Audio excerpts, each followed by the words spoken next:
하나님께서 우리들에게 주시는 말씀은 마태복음 4장 1절에서 10절 말씀입니다. 마태복음 4장 1절에서 10절 말씀 찾으셨으면 한 목소리로 같이 읽겠습니다. 그때에 예수께서 성령에게 이끌리어 마귀에게 시험을 받으러 광야로 가사 40일을 밤낮으로 금식하신 후에 줄이신지라. 시험하는 자가 예수께 나아와서 이르되 내가 만일 하나님의 아들이여든 명하여 이 돌들로 떡덩이가 되게 하라. 예수께서 대답하여 이르시되 기록되었으되 사람이 떡으로만 살 것이 아니요 하나님의 입으로부터 나오는 모든 말씀으로 살 것이라 하였느니라 하시니, 이에 마귀가 예수를 거룩한 성으로 데려다가 성전 꼭대기에 세우고 이르되 내가 만일 하나님의 아들이여든 뛰어내리라. 기록되었으되 그가 너를 위하여 그의 사자들을 명하시리니 그들이 손으로 너를 받들어 발이 돌에 부딪히지 않게 하리로다 하였느니라. 예수께서 이르시되 또 기록되었으되 주 너의 하나님을 시험하지 말라 하였느니라 하시니, 마귀가 또 그를 데리고 지극히 높은 산으로 가서 천하 만국과 그 영광을 보여 이르되 만일 내게 엎드려 경배하면 이 모든 것을 내게 주리라. 이에 예수께서 말씀하시되 사탄아 물러가라. 기록되었으되 주 너의 하나님께 경배하고 다만 그를 섬기라 하였느니라. 아멘.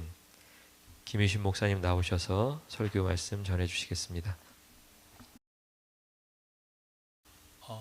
제가 일전에 설교를 하면서 한번 디즈니에서 나온 카지노라는 드라마를 잠깐 언급한 적이 있었습니다.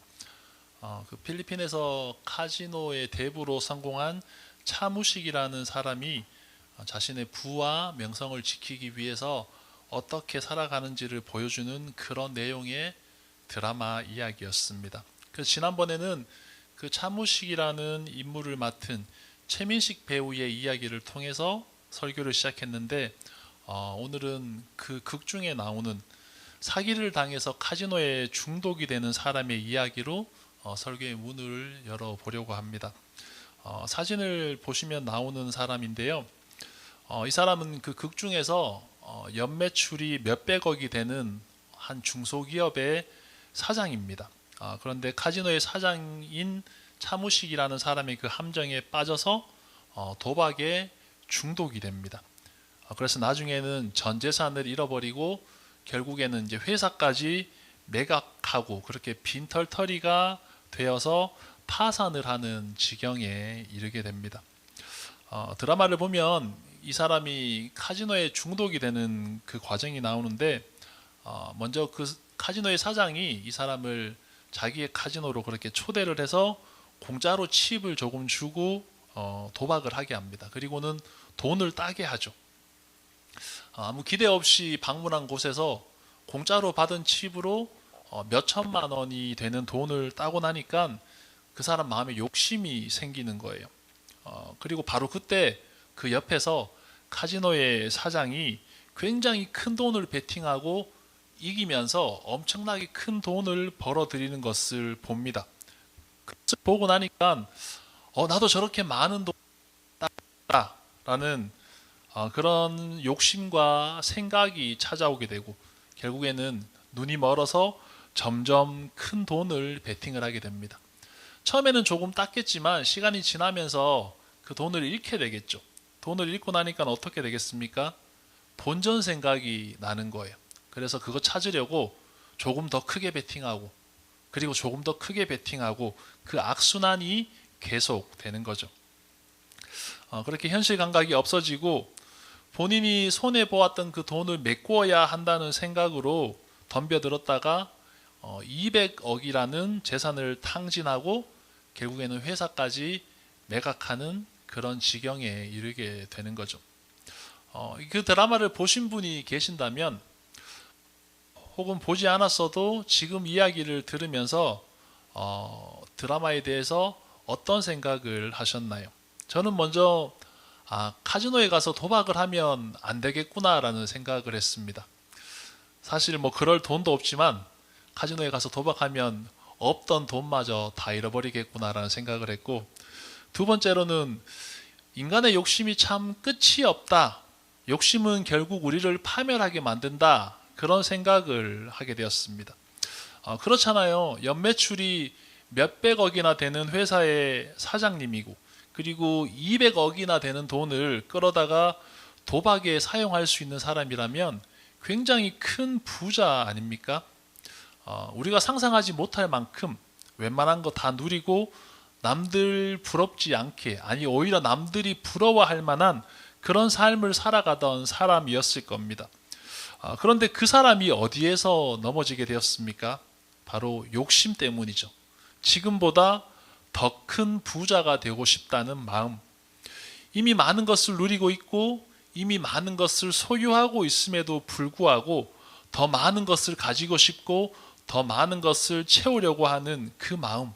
내 인생에 조금의 결핍도 없기를 바라는 그 마음 때문에 그 사람은 사기를 당하고 도박에 중독되어서 인생을 완전히 망하게 되었습니다. 그렇게 큰 부자에게 부족함이 있다고 한들 뭐 얼마나 대단한 것이겠습니까? 그렇게 큰 부족함은 아니었을 거라고 생각을 해요. 그렇지만 내 옆에 있는 사람을 볼 때에 나보다 더 나은 사람이네? 나보다 더 부자네? 라는 그 비교의식 때문에 모든 것을 다 잃어버리게 된 거죠. 저와 여러분들은 어떻습니까? 우리는 우리 인생 가운데 부족함을 느끼고 어떤 결핍이 찾아왔을 때에 어떻게 반응하고 어떻게 대처하고 있습니까? 우리는 그 결핍을 자연스럽게 받아들이고 인정하고 있는지, 아니면 그것을 극복하기 위해 어떤 노력을 하는지 모르겠습니다. 오늘 함께 읽어보았던 본문은 예수님께서 시험을 받는 장면입니다. 세 가지의 시험을 받는데, 첫 번째는 돌을 가져다가 떡으로 만들어 먹어보라고 하는 것이었죠. 두 번째는 성전 꼭대기에서 뛰어내려 보라고 하는 것. 그리고 세 번째는 마귀에게 절을 하면 세상의 영광을 모두 주겠다는 내용이었습니다. 보면 그 시험의 내용은 모두 다릅니다. 그런데 가만히 들여다보면 그 안에는 하나의 공통점이 있더라는 거예요. 그것은 바로 결핍을 채워보라는 그 유혹이 마귀의 시험 안에 담겨져 있었다는 거죠. 예수님에게는 지금 결핍이 있습니다. 예수님은 지금 40일 동안 금식하시면서 그 육신의 굶주림으로 인할 음식에 대한 결핍이 있습니다. 그분은 하나님과 동등하신 분인데 사람들에게 인정받지 못하는 그런 결핍도 있었습니다. 그리고 그분은 만왕의 왕임에도 불구하고 세상의 영광을 누리지 못하고 좁고 험한 길, 십자가의 길을 가야 하는 그런 결핍까지 가져야만 했었습니다. 그 결핍은 지금 예수님을 가장 힘들게 하는 요소이지 않습니까? 우리가 간단하게 세 가지를 이야기하지만 사실 이 안에는 우리 인간의 모든 욕망들이 담겨져 있는 것이 아닌가, 그렇게 생각을 해봅니다.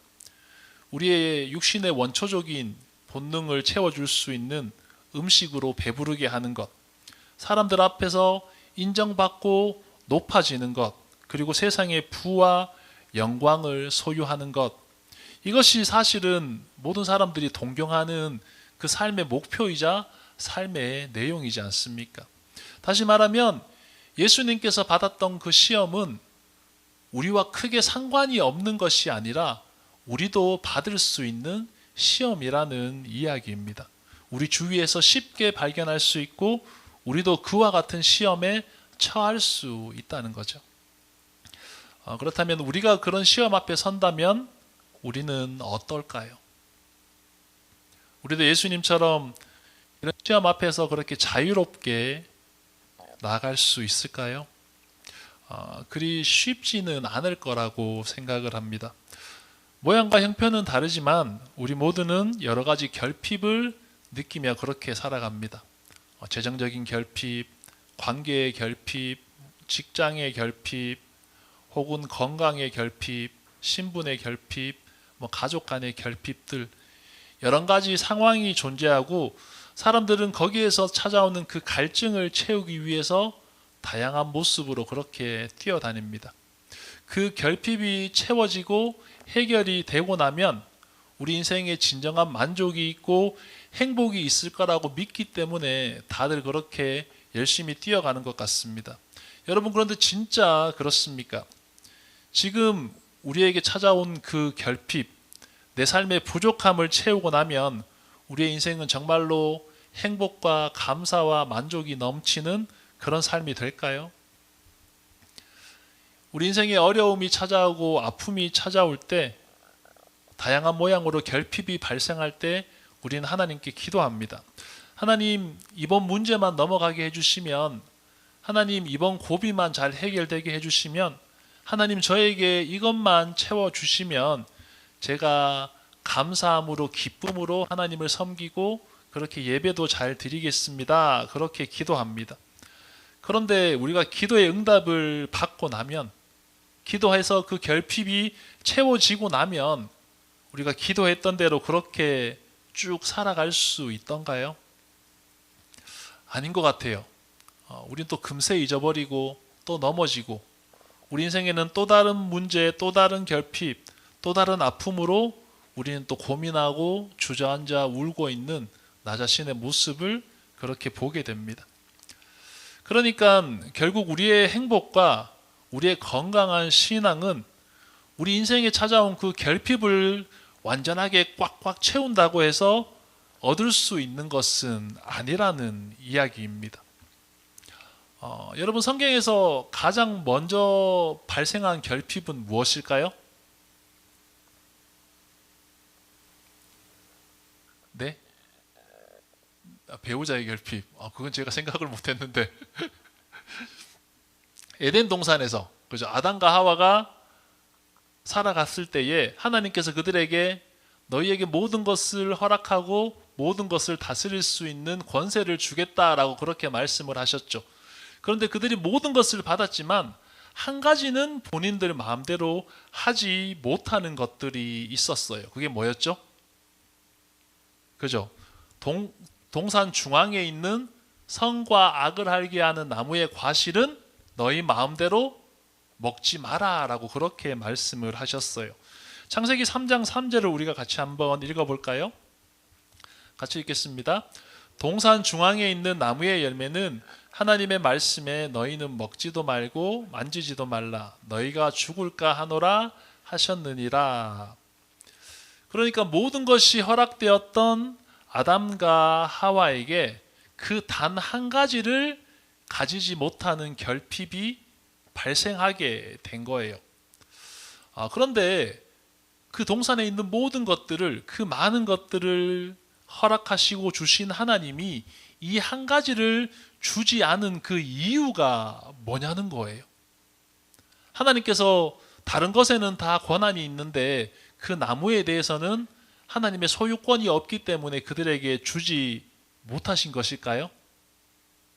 아니면 하나님의 심보가 조금 그래서 다 주기는 그렇고 그냥 하나 정도는 주지 말아야 되겠다, 그런 심보 때문에 하나님께서 주지 않으신 걸까요? 그게 아니죠. 우리는 이미 다 알고 있잖아요.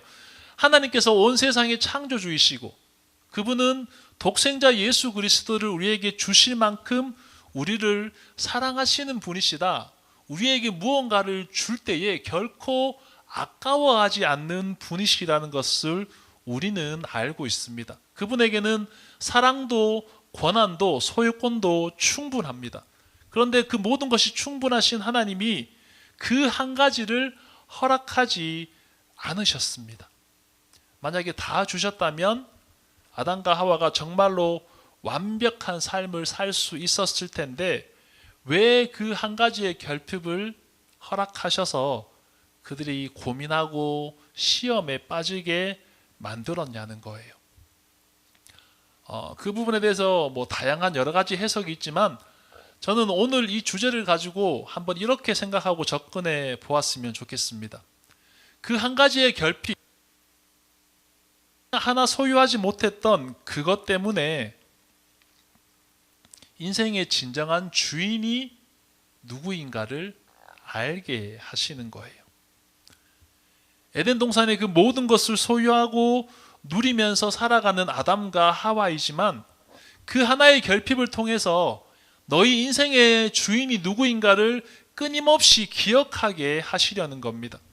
아담과 하와가 다 가지고 다 누리고 다 소유하며 그렇게 살아가다가 그 동산 한가운데 있는 선과 악을 알게 하는 그 나무를 볼 때마다 누구를 기억하고 무엇을 기억하게 될까요? 하나님을 기억하게 되는 거예요. 아, 내 인생이 누구 거라는 거예요? 내게 아니라는 거예요. 이 인생의 자유와 감사와 만족을 허락하신 창조주가 있다는 거예요. 그 하나님의 존재를 기억을 하게 됩니다.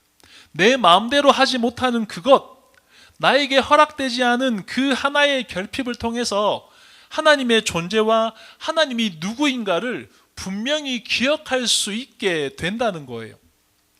여러분, 사람들이 그 100개 중에 99개를 가지고 그 하나 없으면 내가 소유한 그 99개로 인해서 만족하고 감사할까요?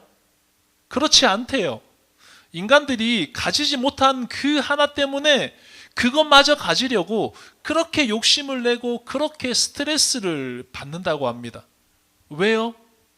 우리는 죄인이기 때문에. 아까 앞에서 이야기했던 그 카지노에서 망했던 그 중소기업 사장님의 모습이 우리의 죄인됨을 너무나 잘 보여주고 있지 않습니까?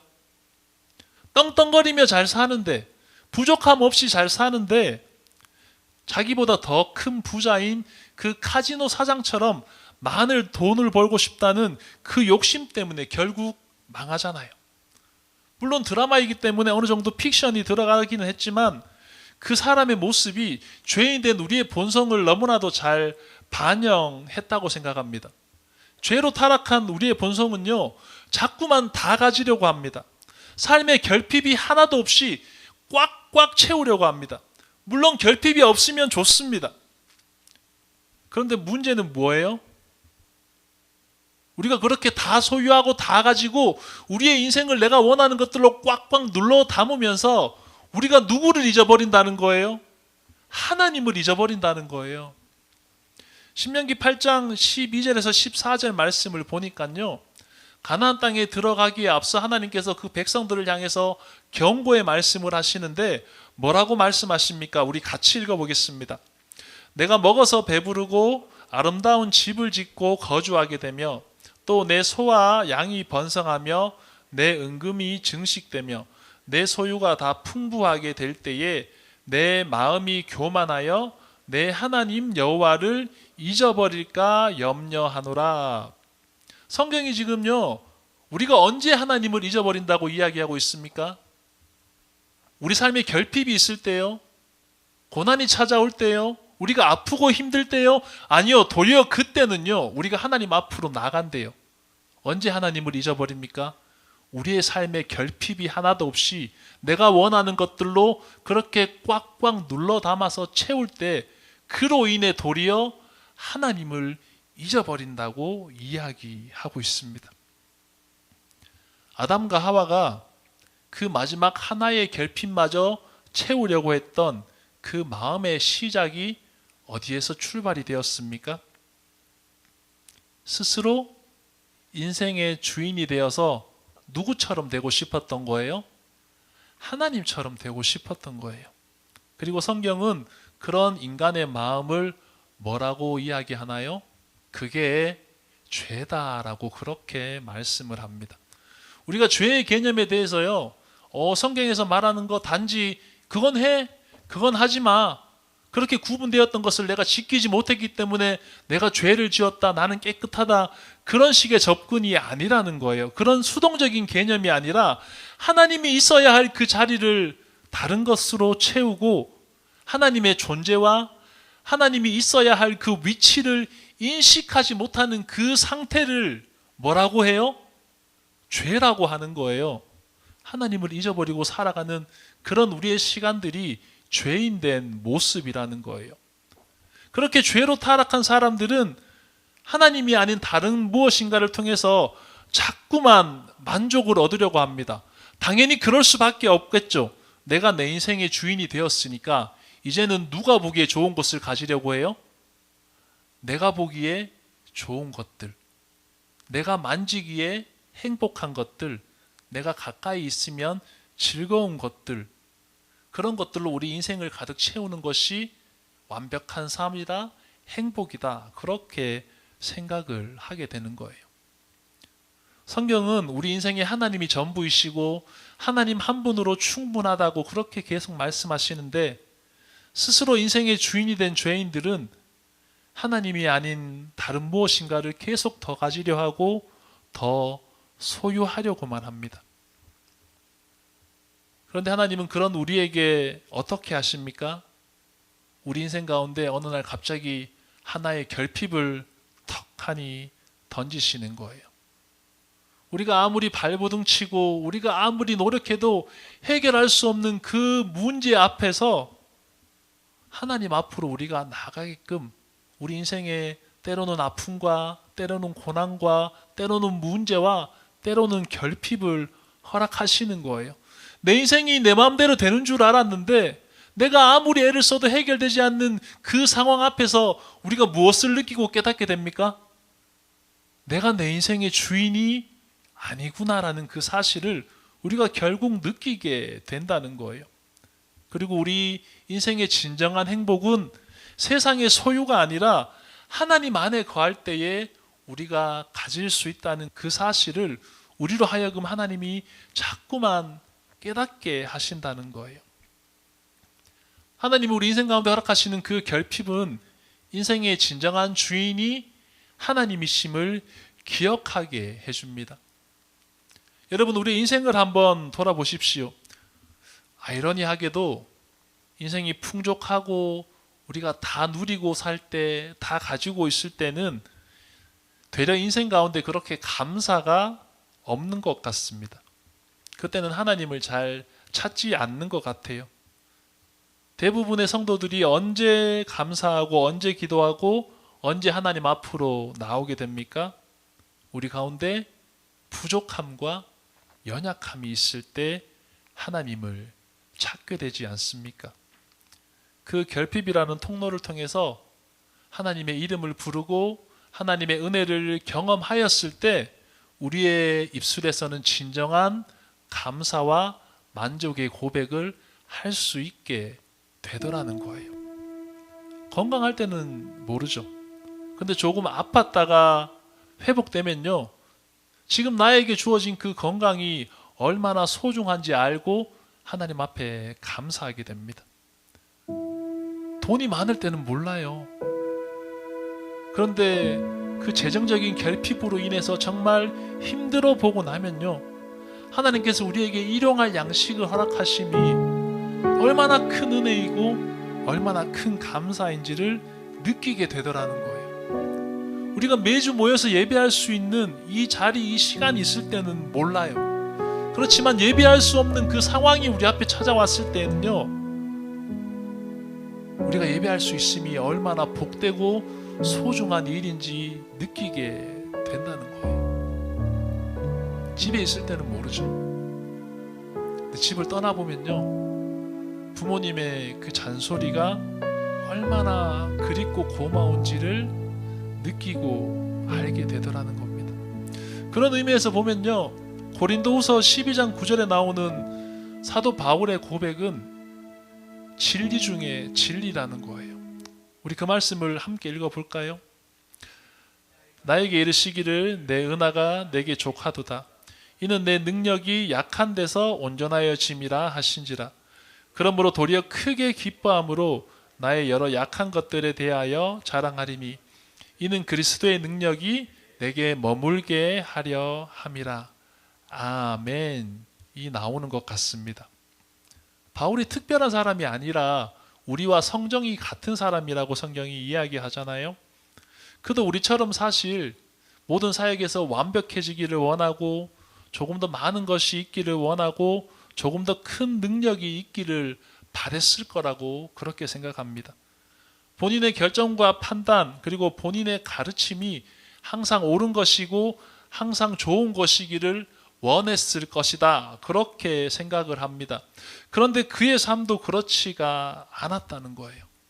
바울도 우리처럼 부족하고 연약한 시절이 있었고 아픔과 연약함, 결핍, 그 한계를 느끼던 시간이 분명히 그의 앞에 존재했다는 거예요. 그런데 바울이 고백하기를요, 그런 상황, 그런 시간, 그런 나의 부족함과 연약함이 나에게는 오히려 은혜이고 복이라는 거예요. 왜요? 그 연약함과 그 결핍을 통해서 누구를 찾게 된다는 거예요? 하나님을 찾게 되고 하나님을 만나게 되고 그로 인하여 도리어 하나님께 부르짖게 되니까 그 결핍이라는 통로를 통하여 하나님의 은혜가 나에게 머물게 되었다고 그가 고린도후서 12장 말씀을 통해서 그렇게 고백하지 않습니까? 하나님의 그 창조의 목적이 다시금 회복되었다는 거예요. 오늘 본문에 나오는 예수님에게도 결핍이 있었죠. 그런데 주님은 그 결핍 앞에서 뭐라고 말씀하셨습니까? 하나님의 말씀으로 살 것이다. 하나님의 뜻대로 살 것이다. 나는 오직 하나님만 섬기고 하나님만 경배할 것이다. 라고 그렇게 말씀을 하셨습니다. 신앙의 모범 답안을 보여주신 거죠. 물론 우리 인생에는 먹을 것도 필요하고 능력도 필요하고 사람들에게 인정받으면 더 좋습니다. 그렇지만 주님은 지금 우선순위를 정하신 거예요. 물론 다 필요하지만 지금은 아니다는 거예요. 있으면 좋겠지만 하나님보다 우선될 수는 없다는 거예요. 그 고백이 예수님의 대답 안에 담겨져 있지 않습니까? 우리 앞에 이렇게 우리의 삶과 우리의 신앙을 흔드는 결핍이 찾아올 때 우리는 무엇을 해야 되냐는 거예요. 오늘 본문에 나왔던 주님의 그 모습이 우리 신앙의 정답입니다.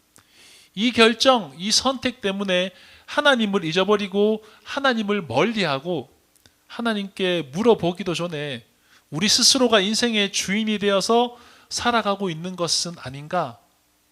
그 믿음의 고찰이 우리 가운데 있었으면 좋겠습니다. 그리고 그 결핍의 자리에 내가 원하는 것이 아니라 하나님을 채우기 위해 노력하고 애쓰는 저희가 되었으면 좋겠습니다. 그 결핍을 보면서 그래, 이 땅에서 우리의 삶은 완전할 수 없고 우리는 하나님 나라를 향해서 나가고 있기에 하나님을 만나는 그날 우리의 모든 연약함과 우리의 모든 아픔과 우리의 모든 부족함과 이 땅에서의 그 고난을 누가 채워주시고 누가 위로해 주시고 누가 우리의 눈물을 닦아주신다고요? 하나님 만나는 그날 그 모든 것이 온전히 해결될 수 있다는 그 믿음 가지고 우리가 하루하루의 삶을 그렇게 전진해 나갈 수 있는 거 아니겠습니까? 한국도 힘들고 미국도 힘들고 이민자로서 미국에서 사는 것은 사실은 한국에서 사는 것보다는 조금 더 힘든 것 같아요. 언어도 문화도 인종도 생각도 다른 곳에서는 더 많은 결핍이 있다는 것을 느끼게 됩니다. 저라고 하나님 앞에 기도하고 떼쓰지 않았겠습니까? 저라고 제가 원하는 것들을 달라고 그렇게 하나님 앞에 그렇게 애쓰지 않았겠습니까? 제가 원하는 때에 제가 원하는 것을 갖고 싶다고 그런 기도 하나님 앞에 하지 않았을까요? 저도 분명히 그렇게 기도했고 또 앞으로도 그렇게 기도할 수 있을 거라고 생각을 합니다. 그렇지만 하나님은요, 제가 떼쓰고 기도한다고 해서 그 모든 기도를 제가 원하는 대로 다 들어주지는 않으셨습니다. 때때로 저에게 찾아온 그 결핍과 아픔과 저의 능력 없음이 저를 좌절의 자리로 몰아가는데 하나님이 그 문제를 그 자리에서 다 해결해 주시는 것도 아니더라고요. 그냥 그 자리에 그냥 그렇게 내버려 두시는 거예요. 그런데 그렇다고 해서 하나님께서 저를 버린 것이고 저를 외면한 것이고 제 인생이 무너져서 제가 아무것도 하지 못하는 그런 인생이 되었는가라고 생각을 해보면 아니라는 거예요. 오히려 그 자리, 그 시간을 통해서 인생의 주인 되시는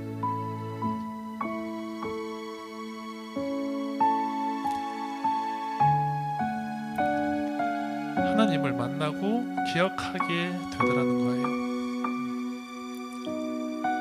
우리들의 삶에는 분명히 이런저런 결핍이 있습니다. 그렇지만 그것 때문에 우리 인생이 끝나고 망하는 거 아니에요. 조금 불편할 수는 있겠죠. 그런데요, 하나님이 없으면, 하나님을 잊어버리면 그건 진짜로 우리의 인생이 끝나는 겁니다. 그 분별을 할 수 있는 저와 여러분들이 되기를 소망합니다. 우리 인생은 단지 더 가지고 덜 가지고의 문제가 아니죠. 순간순간 누가 우리 인생의 주인인가를 고백하고 인정하는 그 치열한 영적인 전쟁이 우리 안에는 분명히 있습니다. 죄인인 우리는 그 사실을 계속 망각하면서 하나님이 아닌 다른 무엇으로 우리의 삶을 채워 나가려고 합니다. 그런데 그 선택의 갈림길에서 하나님을 붙잡고 하나님을 선택하는 것이 신앙인의 삶의 내용이자 우리가 나가야 할 인생의 방향이라고 그렇게 생각을 합니다. 내가 원하는 대로 다 결정하고 내가 원하는 대로 다 선택하고 내가 가지고 싶은 거 다 가지면서 그저 입으로만 하나님의 이름을 부르는 것이 신앙인의 삶은 아니라고 저는 말씀드리고 싶습니다. 하나님의 간섭을 받고 하나님의 영향력 아래에 있는 것이 신앙인의 삶이죠. 여러분, 우리 삶에 찾아온 그 결핍들로 인하여 우리가 되레 하나님을 잊어버리고 하나님이 아닌 다른 것을 붙잡을 것인가, 아니면 그 시간으로 인하여 오히려 하나님 앞으로 나아갈 것인가, 그 선택이 우리가 치루어야 할 영적 전쟁임을 기억하며 부디 이번 한 주간 믿음으로 승리할 수 있는 저와 여러분들의 삶이 될 수 있기를 주님의 이름으로 축복합니다. 함께 기도하겠습니다.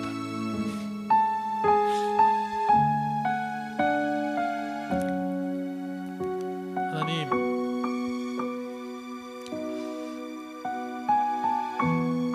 완벽하고 싶은 우리의 인생 가운데 찾아오는 그 아픔과 문제와 결핍으로 인하여 우리가 때때로 좌절하고 때때로 넘어지지만, 하지만 그 시간이 되려 하나님을 찾을 수 있는 그 통로임을 기억하게 하시니 감사합니다.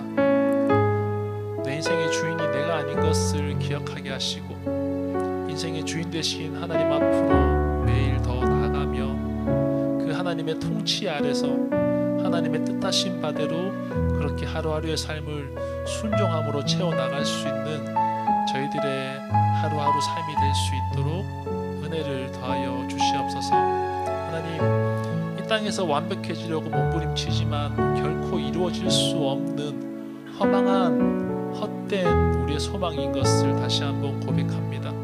하나님, 이 땅에서의 완벽한 삶이 아니라 하나님 앞에 섰을 때 온전한 하나님 나라에서의 그 삶이 비로소 완전해지는 것임을 기억하게 하시고 그 나라를 향해 나가는 우리 인생의 발걸음, 그 나라를 위해 준비되어질 수 있는 우리 인생의 시간들로 채워져 갈 수 있도록 우리의 마음과 생각을 붙잡아 주십시오.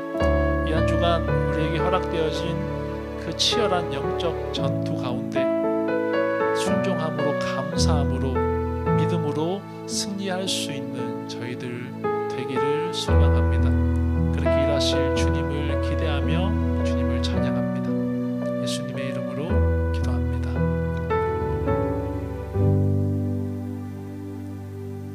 이제는 이제는 우리 주 예수 그리스도의 은혜와 하나님 아버지의 크신 사랑과 성령 하나님의 교통 역사하심이 우리의 삶의 결핍이 찾아왔을 때 그 결핍 때문에 불평하고 힘들어하는 것이 아니라 오히려 그 결핍을 주신 하나님이 나의 인생의 주인이신 것을 고백하고 그 하나님 앞에 감사하기로 다짐하는 부르신 교회와 교회에 속한 가정들과 가정의 모든 자녀들 위에 이제부터 영원토록 함께 계실지어다. 아멘.